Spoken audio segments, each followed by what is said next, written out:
You're listening to the ESO Network, your station for all things geek. Hi, I'm Joe Heath. I'm Toni Heath. And this is the Watch-A-Thon of Rassilon. New Who edition. Woo! Who edition. Woo!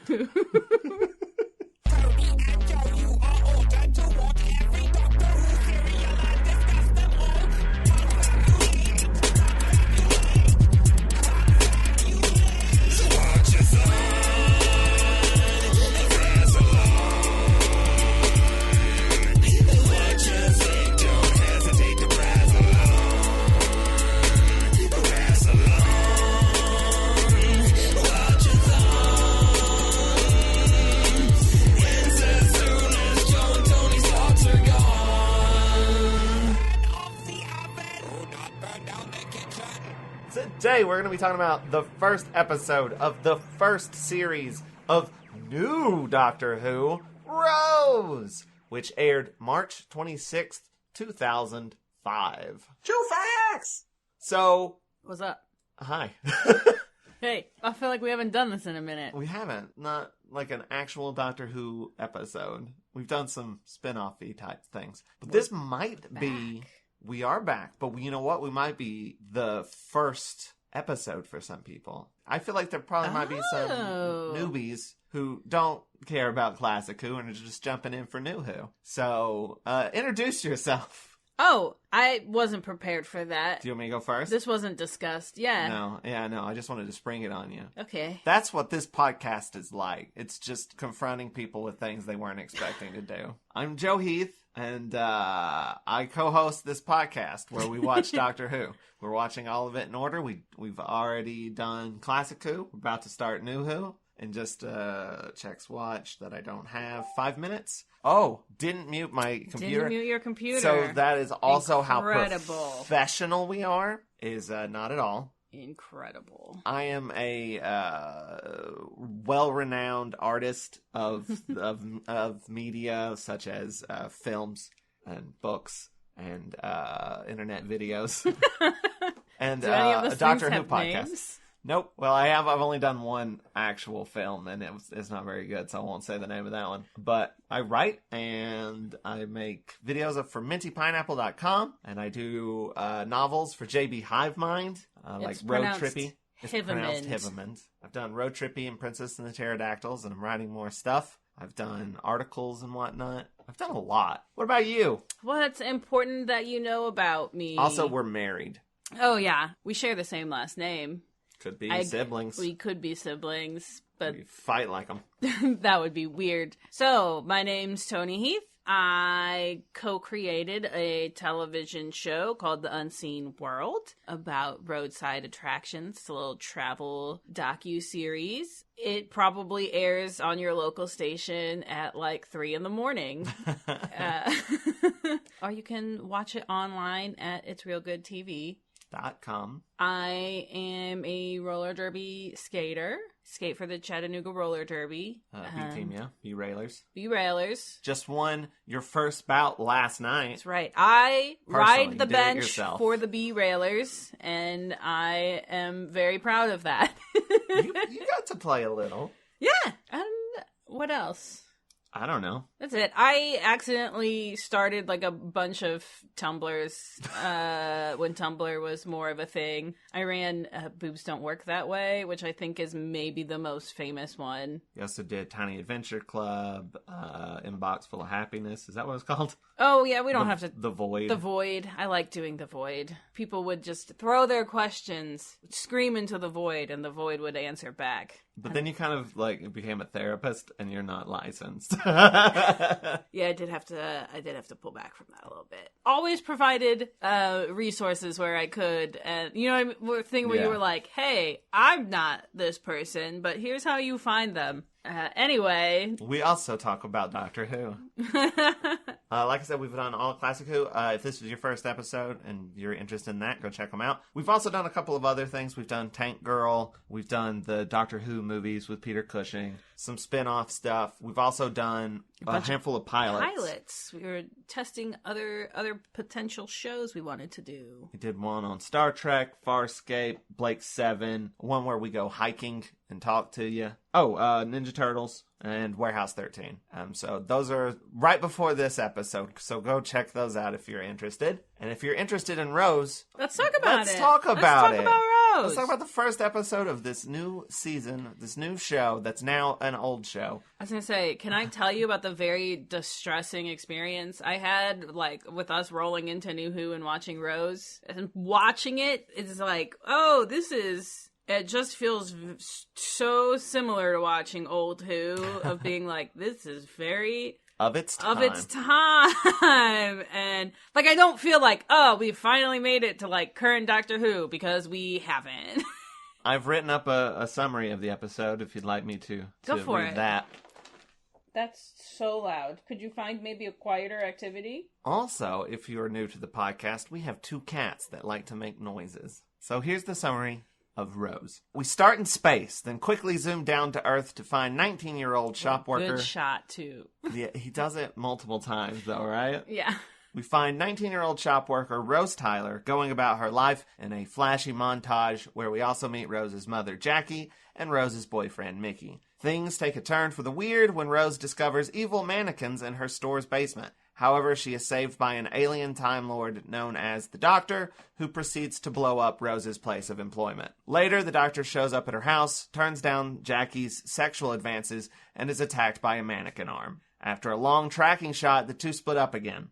Rose gets on a very legit search engine and finds, then subsequently visits, a classic Doctor Who fan who gives her info about this mysterious doctor. Meanwhile, Mickey is eaten by a plastic garbage can and replaced with a plastic doppelganger. At dinner, Plastic Mickey interrogates Rose about the doctor, but is stopped by their waiter, who also happens to be the doctor. The Doctor and Rose run off in his time machine, the TARDIS. Then they figure out where the plastic alien's base is, the Eye of London. There they find a frightened Mickey and a bunch of goo called the Nesting Consciousness. The goo finds anti-plastic on the Doctor, then unleashes evil mannequins across London. They kill the classic Doctor Who fan and threaten Jackie. Rose swings from a chain and knocks the anti-plastic into the goo, saving the day. Then she runs off with the Doctor in his TARDIS. Yeah.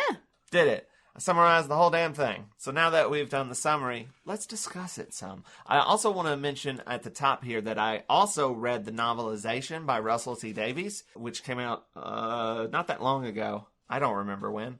I didn't write that down in my notes. So I'll be piping in occasionally with information, like added bits of cool things from the novelization. Okay. So what would you like to talk about first? I have a question for you. Because this is not the first time that you watched this episode. Right, it is my second. Possibly third, but I think it's second. The first time you watched it with me. I did. I don't think it was the first Doctor Who that you watched, but it was close to it. Right, I'd seen some classic Who, I'd seen some First Doctor, and I'd seen Gridlock, and I think I might have seen Blink, and I definitely had seen The Girl in the Fireplace. And if I recall, you were very not into it. I did not know what the tone of the show was, I feel like. So, yeah. Because watching it this time, you seemed like you were having fun, and you were like, oh, this makes sense. Yeah. Like, the things that you thought were, like, cheesy and bad before, you were like, no, they're cheesy and good. Yes. I enjoyed it a lot more. I don't know. I had only, like, really heard of Doctor Who as this, like, I don't know, like this big sci-fi classic thing. And I didn't realize it was as goofy as it is. Especially since I'd only seen, like, the episodes everybody loves. You know what I mean? And they're a little more... like, big, dramatic... Yeah. Well, I saw Gridlock and I thought that was also goofy. But I just was like, oh, maybe it's a one-off. And I'd seen some classic Who. And that, I had a, like, expectation that it might be kind of cheesy or, you know, different because it's from the 60s. So, but... Yeah, I think I was just not in the right headset when I watched it originally. I wasn't quite connected with its tone originally. And now I've seen so much Doctor Who. I've seen all of it, classic and new. So I was like, oh yeah, this is fun. As the complete difference in reaction to Auton Mickey. I was going to say, specifically to Plastic Mickey, where like the first time around you're like, why doesn't she recognize this? This is bad. And I'm like, one... She doesn't really like him that much. Yeah. which I think is fair. I feel like it's also very obvious in this whole episode that, like, Mickey's just kind of a pleasant distraction. He's also grosser than I remember. He is grosser. He makes a couple of jokes that are like, I didn't remember that. Because, like, she goes to his house at one point, and the first thing he says is, "Kit off." He's like, "Oh, it's my woman, kit off," which means take your clothes off. It's British. And then... Does it? Yeah. Oh. "Get your kit off," is basically what he's saying. And then she's like, "Stop it." Makes some joke like that. And then there's also, like, she's like, "Can I use your computer?" And he's like, "Yeah, anything to get in my bedroom." And then, jokingly. And then she heads in there, and then he quickly turns around and goes, "Don't look at my email." So there's, like, a lot of, like, gross stuff that I didn't remember. Who's he emailing? I don't know. He's replied to the email that's like, "We can make your dick bigger." No. Yeah, but I remember your first watch through that you were very like, this is bad. This is like bad writing that she doesn't recognize him. The CGI is bad. And like this go through, you were like, ha, yeah. It's funny now. I mean, when I watched it originally, I didn't say like it was bad. Like, I didn't say the whole thing was bad. Like, there was bits I liked for sure. But it just, like, it was goofier than I was expecting. That kind of threw me off a little bit. But there was definitely still stuff that I enjoyed about it. And I still enjoy about it. Like, the doctor's speech about who he is and the turn of the earth and all that. That speech is fantastic. Still fantastic. Can I say, too, that, like, Nine is such an underrated doctor. He's a lot like the first Doctor in that he gets this reputation for being kind of moodier and, you know... Which is absurd. Because he's so goofy. Yes. He's so fun. Almost all of his dialogue is jokes. It's just because he's got that jacket on. It's and that face. Solely the leather jacket. Because he's doing so much goofy shit. I mean some of it's the war trauma, for sure. Yeah. Like, he straight up does John Pertwee at one point. Because, like, what happens in the first serial with John Pertwee? He is struggling against a tentacle arm. You're right. That's the nesting consciousness. It's the Autons. And he's pulling all these goofy faces. Christopher Eccleston does the same thing with the mannequin arm. And it's great. It's fantastic. And that's another case of Rose just completely being oblivious to things. She, like, literally thinks he's doing a bit. Because Mickey did the same thing earlier, was playing with the hand. Which also, she's like, "Can you throw that away for me?" And he doesn't even question why she has it. Not at all. I mean, granted, yeah, she works in a shop, but like... And it did just blow up. But why would she hold on to it? Like, I just feel like if you had something from, like, Infinity Flux and you were like, if you had, like, a big standee and was like, "Can you throw this away for me?" I'd have questions for you. I did bring a big standee home from Infinity Flux and you did have questions for me. I know. You're like, "Why did you get this?" And why? Because it's cool. Why? Where am I gonna put it? It's right here. Yeah, it's all folded up because there's nowhere sort to of put it. Okay, but it's Morpheus from Sandman. It's the Sandman. And? It's cool. Infinity Flux is the comic book store I work at, by the way, for those who don't know. I noticed a couple of things this time, too. There's some clever bits. Like, okay, so, well, let's first talk about the incredibly wonderful Photoshop job. Oh my God. Rose goes to see that guy who has info about the doctor. Do you know what's so funny? Go ahead and set it up. Well, this guy's showing her stuff about, like, Doctor throughout history, and he shows her this photo of Ninth Doctor at the assassination of JFK. And his face is so poorly photoshopped on. And RTD, Russell T Davies, apparently did that Photoshop. Okay, well, that's what I wanted to say. What was so funny is that, so Joe was telling me this story. He's like, "I saw this picture of somebody who tweeted, I was the one who photoshopped that picture." And someone responded, "Well, I bet you're probably good at other things." And then, like, we watched the episode and that picture came up on my timeline. And I was like, the person who said that you were just like some guy, I was like, that was RTD. Oh boy. So, the thing I didn't put together, you know why they showed that? No. What happened when JFK was assassinated? The first episode of Doctor Who premiered. Oh. Remember? Because she was like, they pushed to have it re-aired because it got shoved out by all the news coverage. Oh. So, I'm pretty sure that's why JFK is in this episode specifically. It's sort of a connecting back to the first episode of Doctor Who. I didn't realize that. Also, something you were like, if they were doing this episode now, he would have more than just the Ninth Doctor, because that's all he has is like pictures of Yes, or he's like, there's just this one guy, and he always looks like this, and it's like, that's not true.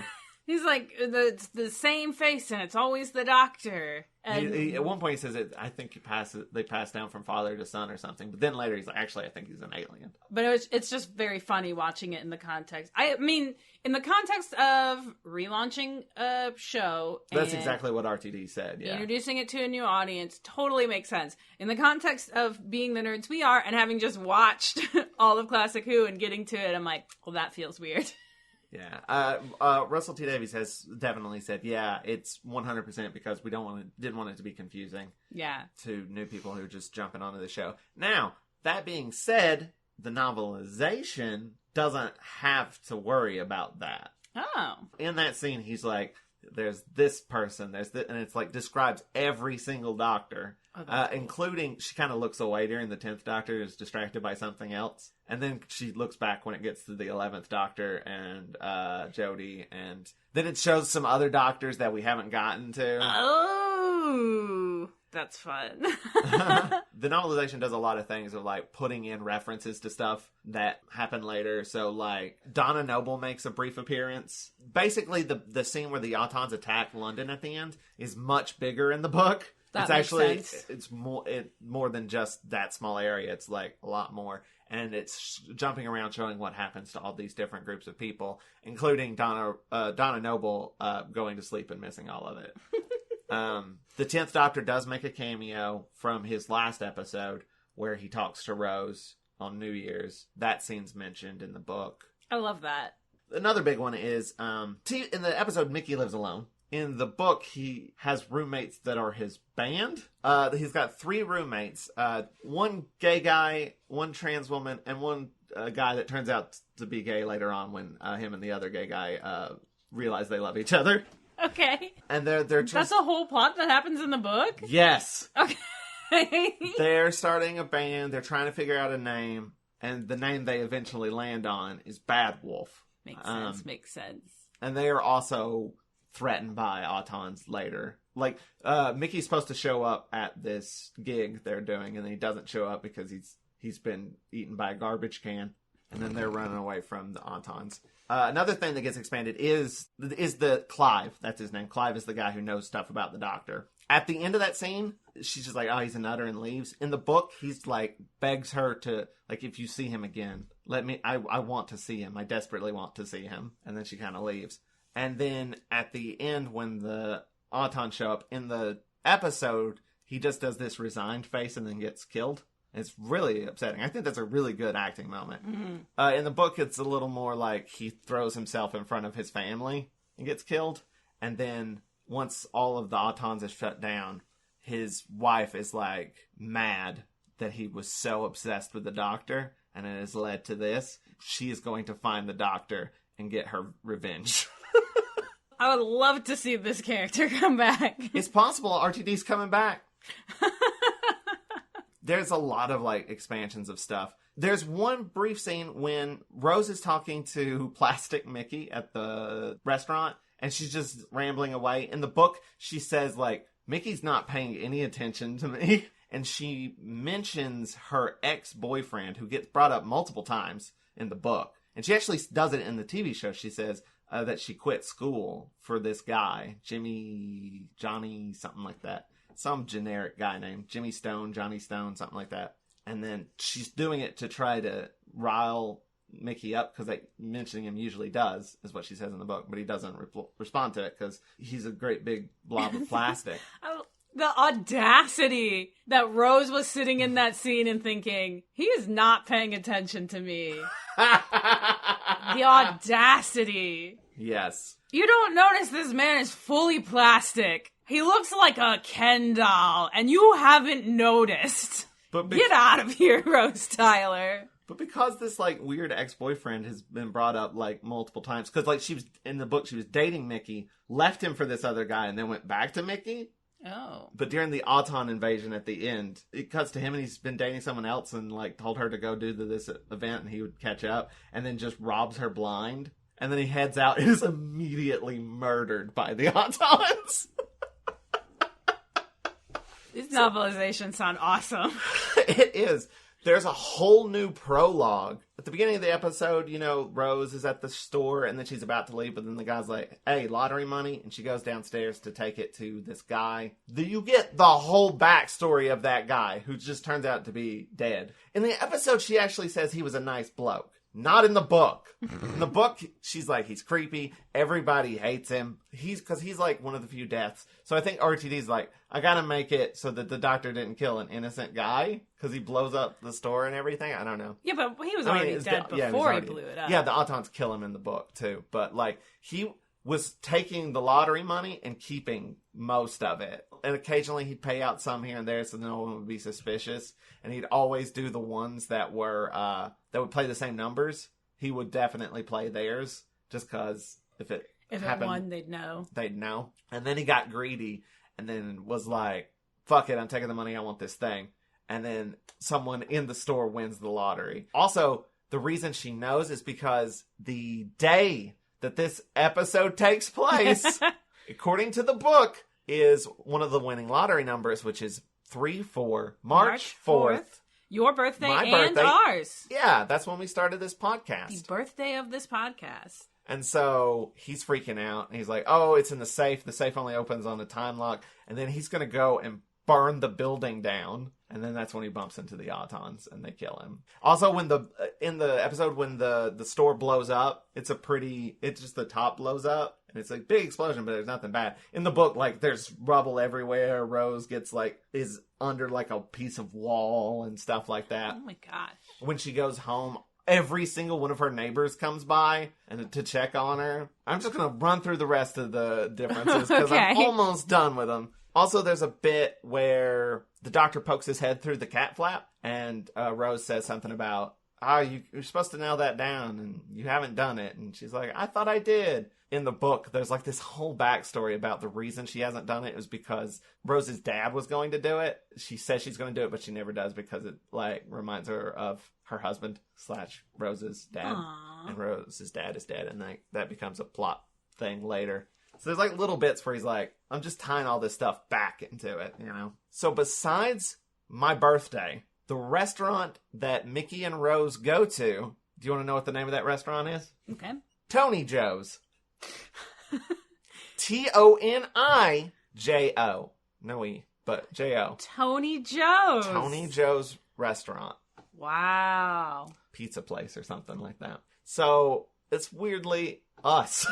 This episode of Doctor Who is all about us. Not televised, but novelized. It's about us. RTD covers a couple of plot holes, like in the episode when the doctor's fighting the mannequin arm, they fall through a glass table, and I think some people are like, I feel like Jackie would be annoyed by that, and she doesn't mention it at all. No, like they broke a whole coffee table and she doesn't mention it. Yeah, and like they're not well off money-wise. So in the book, they crash through it and they deactivate the arm, but like Rose is still on top of the doctor.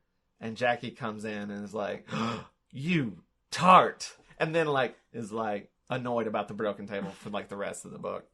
There's just like little bits like that. Also, something I noticed in the episode that just RTD just straight up makes canon, I guess. The doctor is held by the Autons at the end, right? Mm-hmm. And then Rose swings down on that chain. Mm-hmm. But before she gets anywhere near them, the doctor chucks one of the Autons off the like ledge. Like he wasn't being restrained at all. And in the book, that is confirmed. Oh. Like he was testing her. That's fucked up and so in character. That's 100% just who the doctor is. Damn. Do you know what I love about this episode too? What's that? Is the sort of MacGuffin or whatever, the like thing that kills the bad guy. Anti-plastic? It's just called anti-plastic. Don't ask any more questions. I think that was another thing that annoyed me when we originally watched it. Really? And now I'm just like, oh, that's just RTD. You're like, yeah, you have to either be delighted by it or you'll hate it. Those are the options. In fact, like, stuff that annoyed me when we watched it the first time, watching it this time, I was just like, this is actually really damn good and really funny.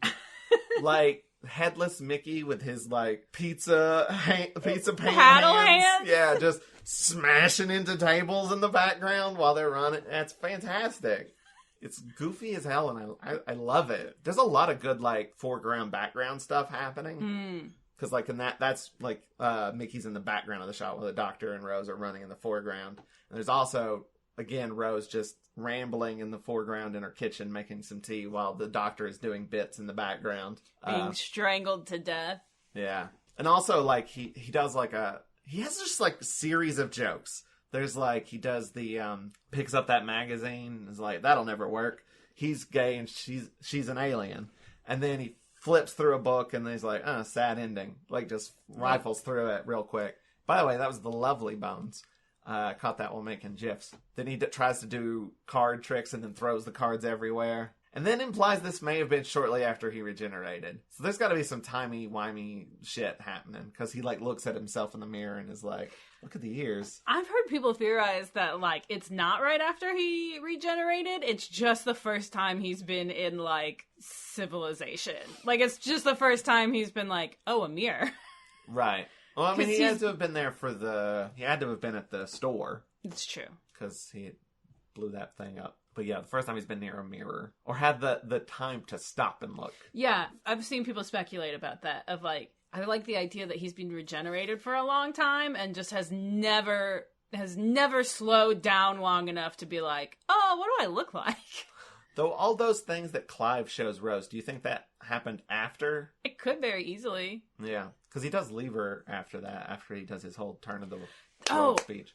That's something that I really wanted to know, too. So, like, at the end of the episode, he gives his whole, like, you should come with me. And Rose is like, nah.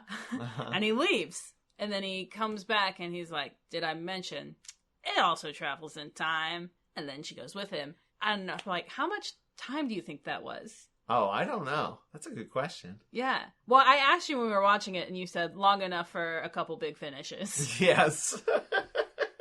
If there isn't already, there'll probably be a big finish where he does this whole big adventure and he's just, like, sad that Rose didn't join him. And then someone's like, it's so great that this thing travels through time. And he's like, you know what? Oh, shit. I didn't mention that. That's how the episode ends. There's just something fun about, you know, a time travel show where you get to ask those questions. Mm-hmm. Where you're like, was that 5 seconds for him? Or did he, like, go and think about it? Did he, like, go and, like, ooh, I didn't try this. I'll go back and try it. We were both laughing at that terrible search engine that Rose uses. Fun fact, it's not a Doctor Who thing. It's, like, something like a lot of TV shows would use. It was specifically for that, but it stopped being a thing after a while. But Doctor Who has continued to use that name, whatever it was. Like, I forget, it was like search-engine.net or something like that. Whatever it is, it pops up occasionally in other episodes later on. That's just Doctor Who's Google. That's just Doctor Who's Google now. It's amazing. But I think what I appreciate the most is how bad Rose is at Googling and how it works anyway. Where she's like, man, doctor, box? And it's like, why did you think that would turn up anything? To be fair, the first couple of times, it didn't. Which I also appreciate. Nothing drives me crazier than, like, watching a movie and somebody's, like, Googling vampires, and then it comes up with, like, the specific real-life lore of the specific vampire, and it's like, no, they would have gotten a bunch of junk first. Honestly, anytime someone's doing research on the internet and anything, it's terrible. So I do appreciate that she, like, literally put in, like, the doctor and got a bunch of Google results for, like, are you looking for a physician? Yeah. At least it did take, like, 4 tries before she came to a janky-ass fan website that actually helped. Like, Doctor Who. That feels real. I think the order was Doctor, just Doctor, then Doctor Living Plastic.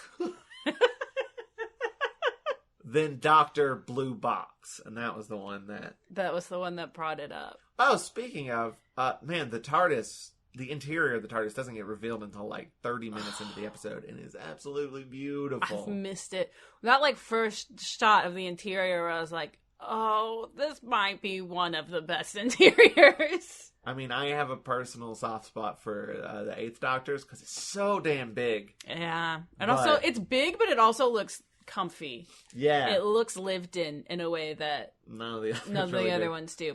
And I feel like because it was. You know which ones I think do have the most like lived in feel to them is the First Doctors, because they got those weird... Because they at least have a coat rack? Is that... Well, the First Doctors also has that weird like chair bed thing that they lay on in the second serial. That's right. And I think 12's looks kind of comfy. Like, it looked, or not comfy, but lived in. Because there's shit everywhere. Like the chalkboard, and like, he's got like, there's a mess. Yes. It's not sterile and stuff. This one I don't think looks super cozy or lived in, but it looks cool. It just looks neat. It's very organic. Yeah. Farscape-esque.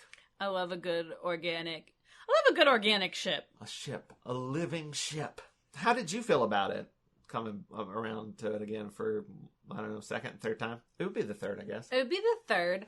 I think, again, the big thing for me was realizing, like, we got all the way through Classic Who, and it was like, oh, we're finally going to start New Who. And in my head, New Who and, like, Current Who was kind of interchangeable. And it wasn't until we got to Rose that I was like, I'm old.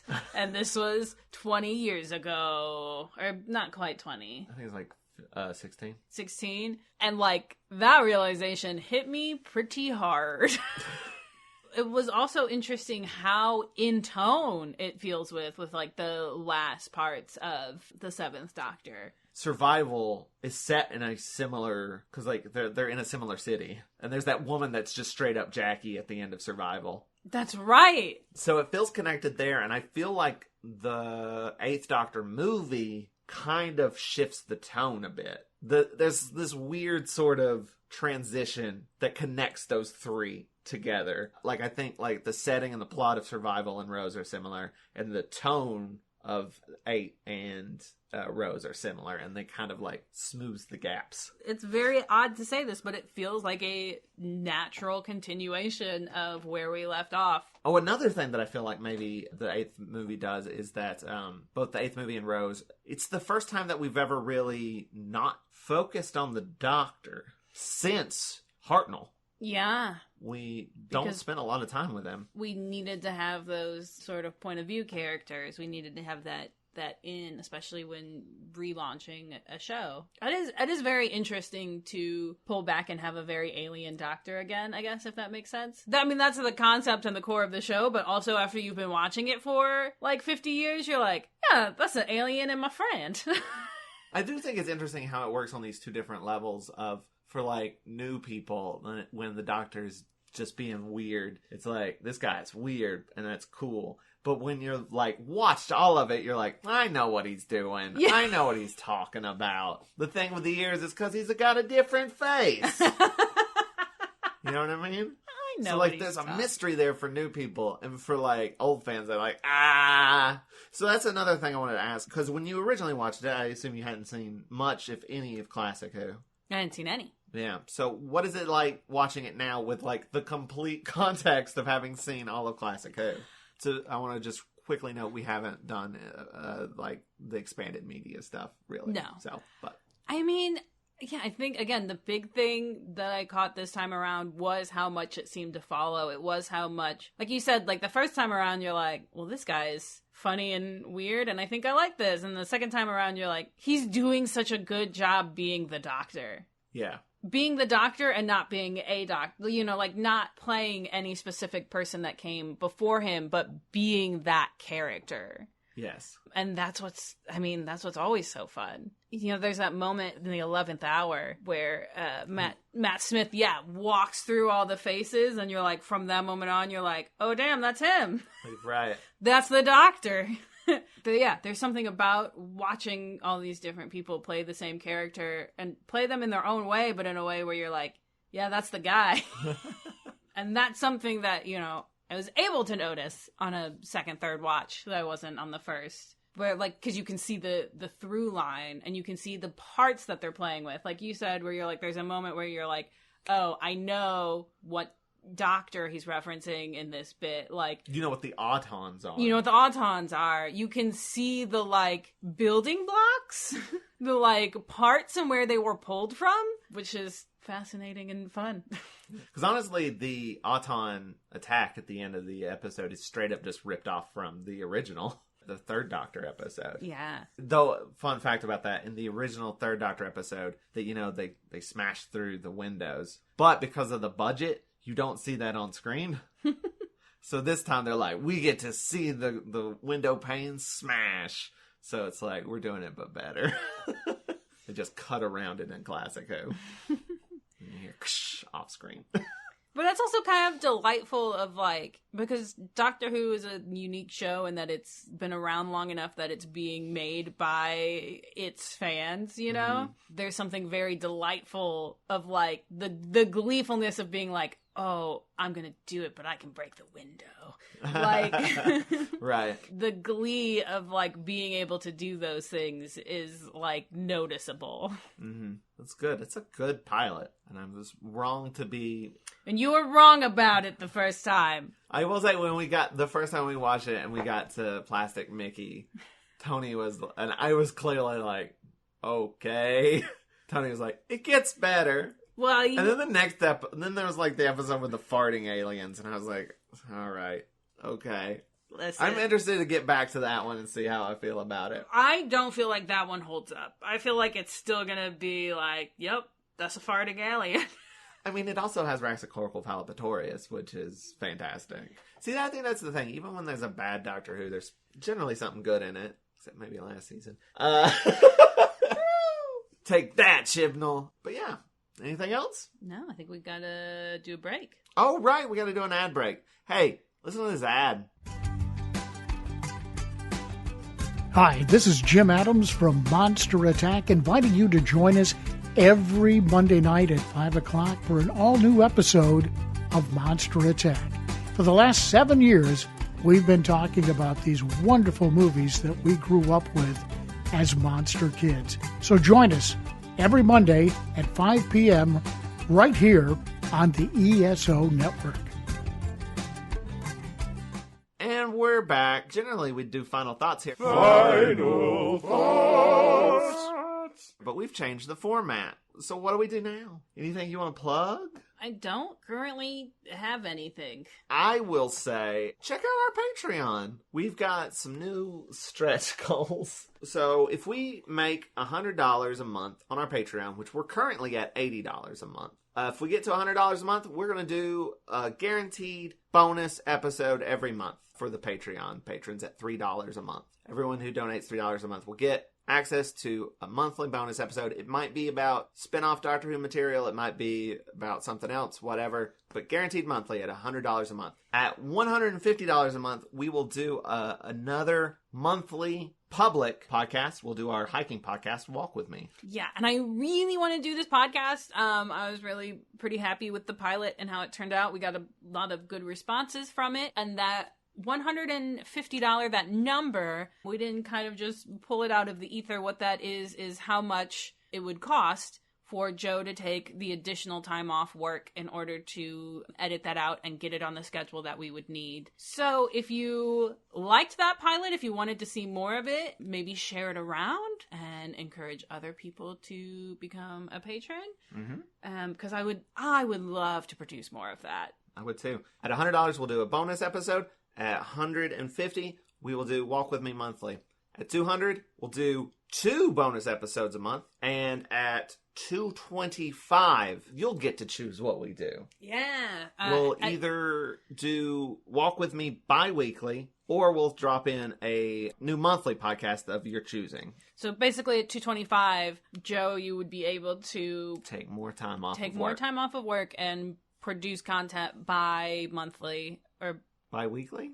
Bi-weekly. See, it's confusing. It is confusing. But not twice a week. Twice Once every other week is what I mean. Every other week. And we wanted to leave that up to you, what show that is. What do you want to see more of? We'll throw up a poll. It'll be based on the pilots we've already done. Yeah. So, Farscape, Star Trek, Ninja Turtles, Blake 7, Warehouse 13. So you can either vote for one of those, a new monthly podcast, or you can vote to make Walk With Me bi-weekly, if that's the correct word. I'm not a language scientist. I think it's bi-monthly, because it would be twice a month.